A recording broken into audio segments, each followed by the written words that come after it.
They really like the President and Vice President of the United States, too, so I think we're doing okay.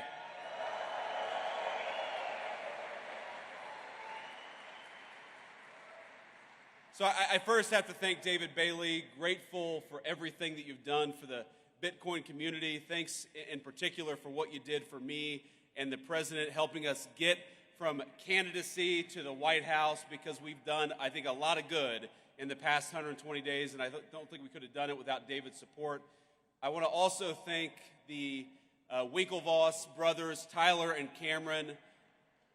These guys are out here somewhere.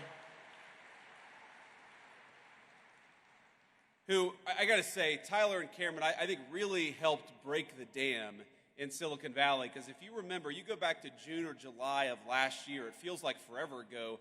It's not even a year ago, where Silicon Valley, people would whisper in private that they were going to support Donald Trump for president. They would talk about the fact the Democrats had gone too crazy. We had to get Gary Gensler the hell out of there, but they weren't quite willing to say,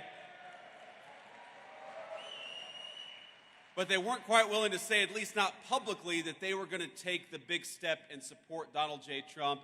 And Cameron and Tyler Winklevoss, I think they were some of the first big names in Silicon Valley to take that step, and a whole host of people followed them. So Cameron and Tyler, thank you for that.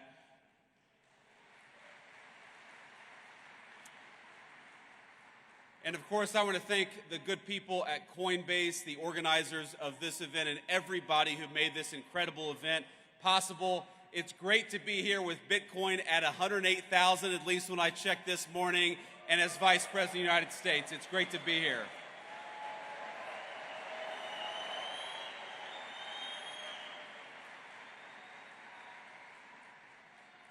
Now, you guys know I get to meet a lot of exciting people in my job, but it's been quite a while since I've been to a conference with this level of energy. I mean, hell, you guys came out here at 9 a.m. after a long night, I'm sure, in Las Vegas. You can't do that without a lot of good energy. But I promise I'm not just saying that to juice my own meme coins. But I think it's wrong, actually, to call this just a conference. This isn't a conference of people. This is a movement, and I'm proud to stand with you here today.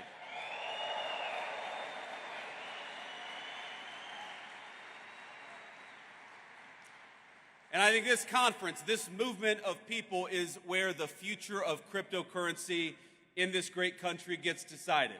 So let's start by making one thing abundantly clear. That future is going to be decided by the people, by you, not by unelected bureaucrats.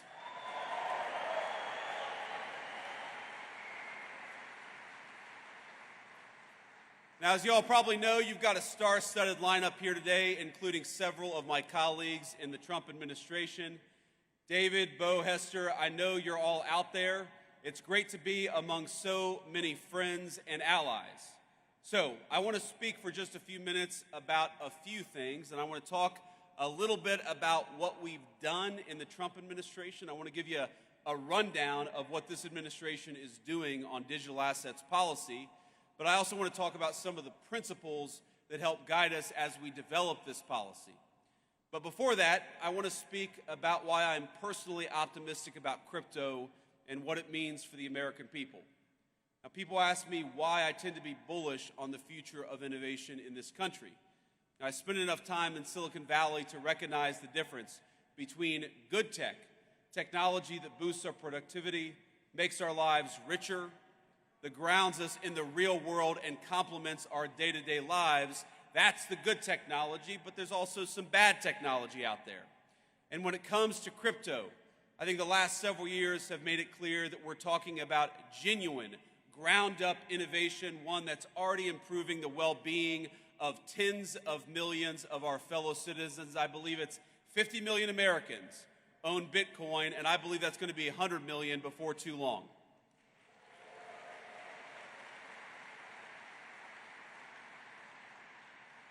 But it's not just about Bitcoin and about the value that's been generated, the wealth that's been generated by so many millions of our fellow citizens. Through decentralized finance, crypto has transformed how Americans transact with one another. It's expanded access to banking for many who may not otherwise have had it. And every single day, I feel like I see some groundbreaking new use of blockchain tech, whether it's in supply chain management, whether it's in hospitals, or whether it's in changing how we track and store patients' private health records. But for each of these new forward-looking applications, I also feel like there's an incredibly conservative element to crypto technology, and that's as a hedge. Crypto is a hedge against bad policymaking from Washington, no matter what party is in control. It's a hedge against skyrocketing inflation, which has eroded the real savings rate of Americans over the last 4 years. And as you all know well, it's a hedge against a private sector that's increasingly willing to discriminate against consumers on the basis of their basic beliefs, including their politics.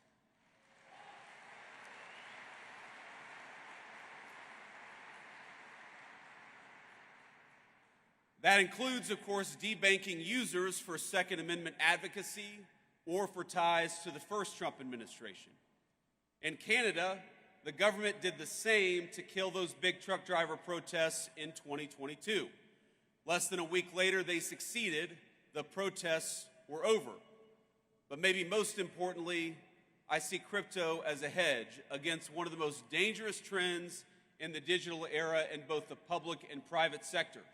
And that's of elites who, rather than innovate themselves, prefer to simply take over and co-opt cutting-edge technologies to assert their control over other people.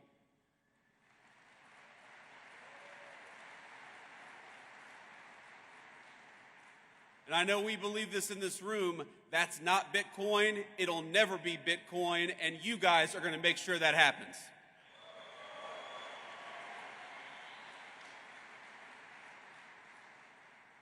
But as you know, there's a new sheriff in town because after 4 years of mistreatment and outright hostility led by Democrat regulators, lawmakers in this country have a choice. Will we lead our nation into a future of financial sovereignty, of innovation, and of prosperity, or will we let unelected bureaucrats and foreign competitors write the rules for us? And I'm here today to say loud and clear, with President Trump, crypto finally has a champion and an ally in the White House.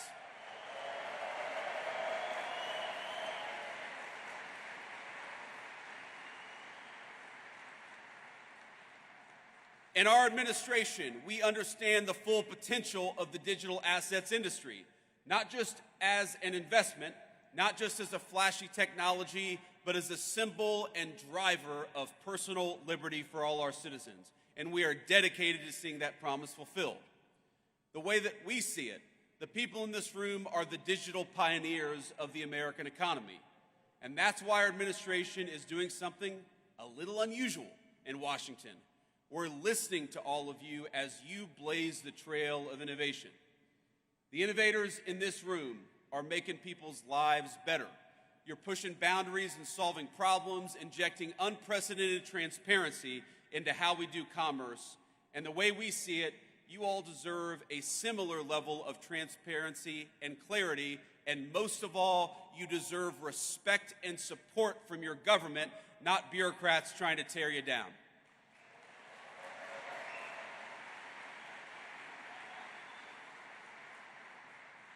Now that means a few substantive concrete steps, and of course the first and most important of those steps is straightforward. We've got to clean up the wreckage that the last administration left us, and since day one, that is exactly what we've been trying to do. Our administration, we prioritize eliminating the rules, the red tape, and the lawfare that we saw aimed at crypto by our predecessors.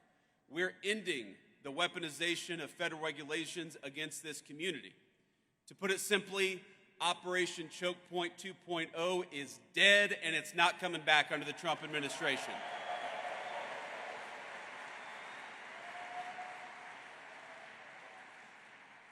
And by the way, it's crazy that was ever even controversial, the idea of using the regulatory power of the government to crush an industry and to crush people who espoused a view that you didn't like. It's crazy, but let my words today serve as Operation Choke Point let me serve as its obituary.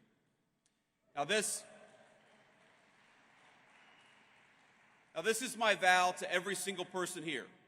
You will never see this administration trying to handicap your community or diminish the impact it's had on the economy.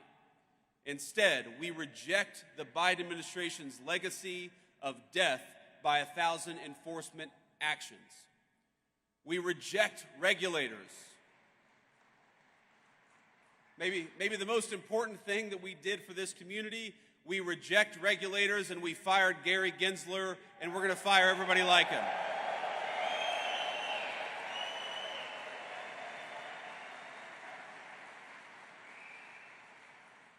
And we know that people like Gary Gensler, the game that they played is that under the pretense of consumer protection, they attacked every single effort to democratize our financial markets, and that is over.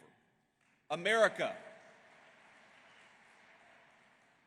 I grew up in a working class family. I believe that America is a place where anyone should be able to make a fortune, no matter where you grew up, what degree you may or may not have. And in recent years, I'm hard-pressed to think of a better place to do so than right here in the digital assets industry. Now, our second substantive step is we're trying to create a clear, pro-growth legal framework for stablecoins in this country. And I know we've got some solid allies in Congress. Is Cynthia Loomis out there today, or did she already go home? Well, you know, I was supposed to have dinner last night with Cynthia Loomis. We had a little event yesterday. And I looked around, I said, where the hell is Cynthia Loomis? And somebody said, well, she's got a dinner she had to go to. And I said, I'm the vice president. Unless she's having dinner with the president, Cynthia does not have an excuse to skip this event. But we love Cynthia, and I know that she's one of the great advocates for your industry in the United States Congress.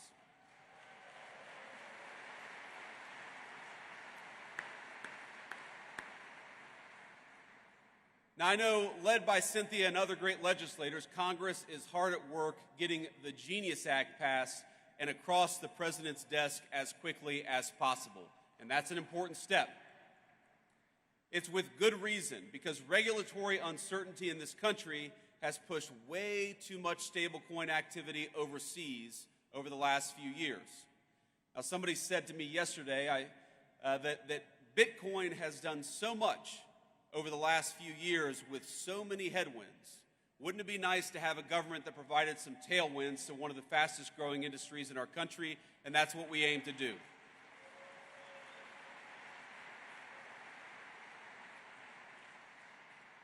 And once the Genius Act is enacted, it's poised to vastly expand the use of stablecoins as a digital payment system for millions of our fellow Americans. It'll also protect coin holders and inject further transparency into the market. And let me be emphatic on one other point. In this administration, we do not think that stablecoins threaten the integrity of the United States dollar. Quite the opposite.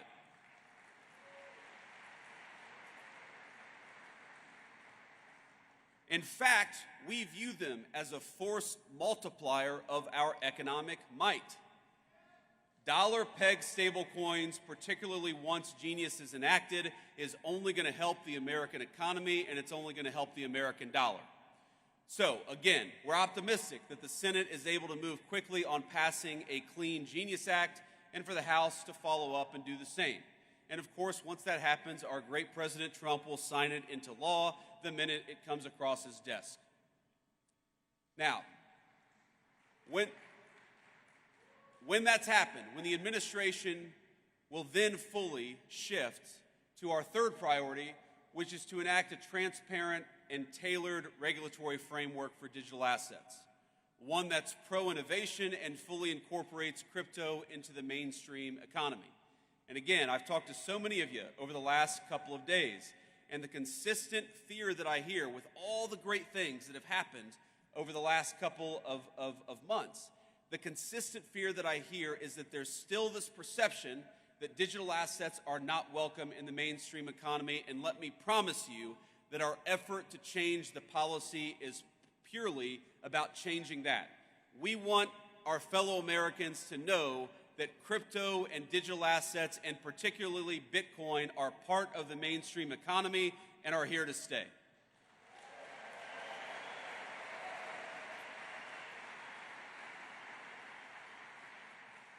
Now, we think the way to do that legislatively, because again, I hope that our party is in charge for a long time, but nothing is ever guaranteed in politics. So the best way to ensure that crypto is part of the mainstream economy is through a market structure bill that champions and doesn't restrict the extraordinary value that Bitcoin and other digital assets represent. Right now, in this Congress and with this administration, we have a once-in-a-generation opportunity to unleash innovation and use it to improve the lives of countless American citizens.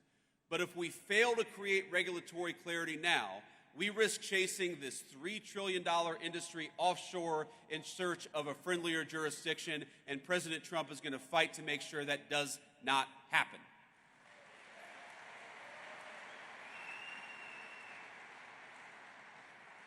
Think about this. By locking in smart, pro-innovation rules of the road, we can also make sure that Democrats or anybody else never wage another war on the crypto community.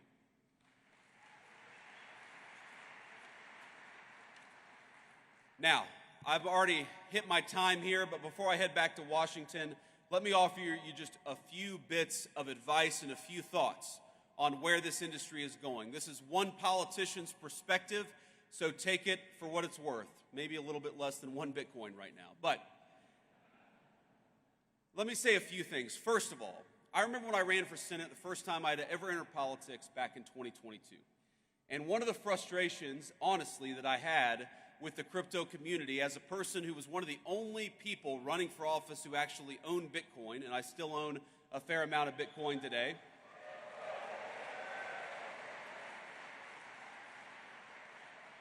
Think about this. This is during that campaign. That's 2021 and 2022. This feels like an eternity ago, but it was only 4 years ago, is that I recognize what so many advocates of Bitcoin recognize, which is what the Biden administration was doing, what Gary Gensler was doing was a disaster, and yet there didn't seem to be any real organization pushing back against it at the political level. And let me say that part of the reason that I'm standing here, part of the reason that Bernie Moreno defeated Sherrod Brown in the Senate campaign last year is because you guys got organized and got involved in American politics, and I'm grateful to you for that. But there's a lesson to take from that experience, which is that unless you guys get involved in politics, politics is going to ignore this industry. Now, you took a big step in 2024, and I'll tell you, every victory that we win, it's only a provisional victory. You know, one of my great mentors in Silicon Valley always told me that, Bitcoin, that the crypto community was about exit and artificial intelligence was about voice. Well, I know that a lot of people in 2024 in this community chose voice. You chose to speak up and you chose to get involved, and I believe you changed the direct trajectory of our country because of it. But you got to keep on choosing voice. Bitcoin, of course, is, people call it digital gold. But while Bitcoin is digital, none of you are. None of us are. What happens in the world of politics, what happens in the world of bureaucracy, it will affect even the most transformational and valuable technologies if we don't make the right decisions. So the first piece of advice, the first thing that I'd ask you is to take the momentum of your political involvement in 2024 and carry it forward to 2026 and beyond. Don't ignore politics, because I guarantee you, my friends, politics is not going to ignore this community, not now and not in the future.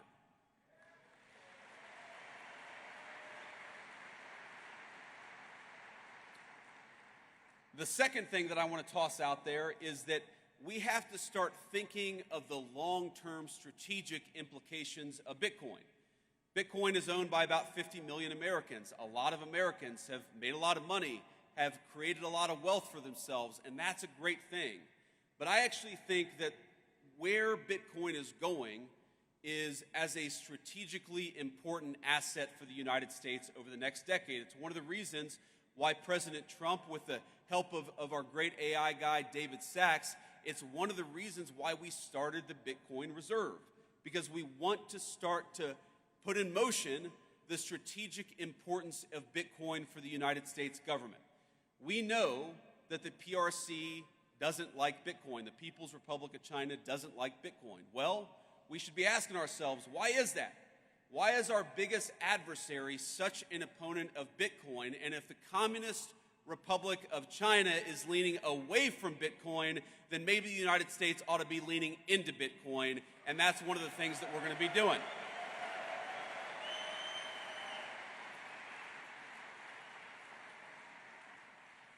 But that's not a vice president standing up here and talking at you. The way that Bitcoin is involved in the strategic future of our country, that's got to be a two-way conversation. And so when I talk about getting involved in politics, one of the things that you guys got to do is continue to give us feedback and continue to tell us the ways in which Bitcoin can play a positive role in the strategic future of this country. I know the Bitcoin Policy Institute is working on this very topic now, but all of you have got to be involved in this conversation, because I don't think any of us want to wake up in a country 10 years from now that is less wealthy and less prosperous because we made bad decisions today. We're going to make the right decisions, but that depends on you guys being part of the conversation. So be part of that conversation. And here's the third thought that I want to leave you with. You know, one of the ways you hear this stated is that crypto is fundamentally a conservative or right-leaning technology, and artificial intelligence is fundamentally a left-leaning or a communist technology. Now, I think that overstates things a little bit in both directions, but there's a fundamental element of truth to it. Now, I haven't been involved in the day-to-day operations of a technology company in about 4 years since I entered politics for the very first time. But what I've noticed is that very smart right-wing people in tech tend to be attracted to Bitcoin and crypto, and very smart left-leaning people in tech tend to be more attracted to AI. Again, that's a gross generalization, it's an overstatement, but there's an element of truth to it. But what I'd ask you all is to remember that what happens in AI is very much going to affect, in good and bad ways, what happens to Bitcoin. And of course, what happens to Bitcoin is very much going to affect what happens in AI. So, while this is certainly a Bitcoin conference, and I know we're all proud of what you guys have accomplished over the last 10 years, my final piece of advice is to make sure you're keeping tabs on and staying involved in what's happening with artificial intelligence, because I don't want Bitcoin to be negatively affected by what happens in AI, and most importantly, I don't want America to be negatively affected by what happens in AI. And the best way to ensure that smart people are at the AI conversation is to ensure that Bitcoin is part of the artificial intelligence conversation. Our administration is committed to it. I want you guys to be committed to it as well.